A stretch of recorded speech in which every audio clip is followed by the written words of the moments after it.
Hi everyone, this is the Lighthouse lady. Today we're at Fisheating Creek Outpost in Palmdale, Florida, and it's right here by the railroad tracks. My husband is showing me what he did as a child when he would visit here.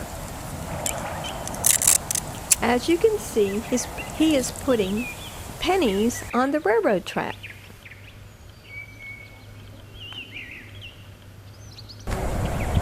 We're back at the track. We heard the train about 7:30 this morning. The pennies are gone, so let's look for them. There's one laying right there.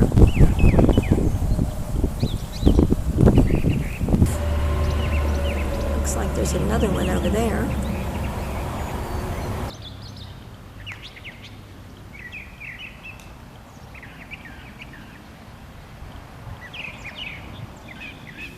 Have any of you ever tried this?